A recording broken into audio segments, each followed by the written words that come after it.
Just in time for spring break, all that sunshine has arrived. That means it's time to start thinking about how to protect your skin from those damaging UV rays here in Houston. One of our viewers wanted me to ask the doctor the best way to go about that. Dr. DrYalamanchili has some ideas.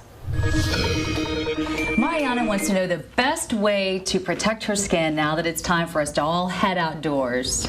That's a good question. It's very important, of course, to use good sun protection, sunblock, and that's something you should do all day, every day, whether it's cloudy or sunny, but certainly when it gets a little hotter here in Houston, it's going to be very important. So the things you're looking for in terms of sun protection, you want to really use a good broad spectrum sunblock, which means it covers ultraviolet A and B.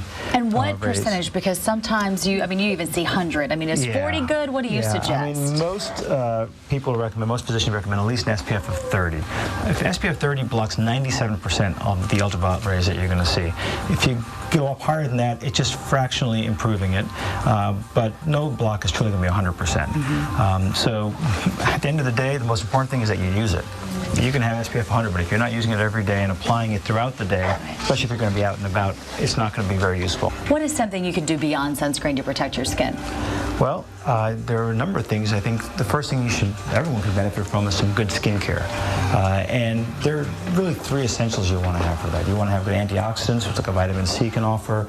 You want a good vitamin A product, like a retinol, which is essentially something that helps the skin turn over more effectively, can actually help with some of the fine lines and wrinkles. In the case of people who actually have some sun damage or some brown spots, you might want to use something that can help lighten some of those spots.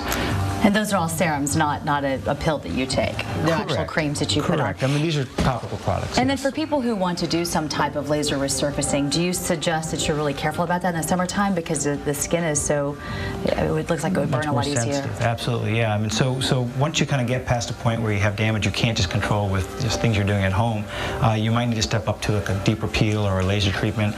And when you're doing that, you're basically getting a blank slate almost. And so your skin is going to be very sensitive. And that means that in the summertime, you got to protect yourself very carefully from the sun. It's going to be a little more difficult. So a lot of people choose to do that maybe in the winter, fall, maybe early spring. So hold off on that a little longer, unless you plan to stay inside for a while. Unless you plan to stay inside or unless you have no other option. All right, thanks for your help. Thanks.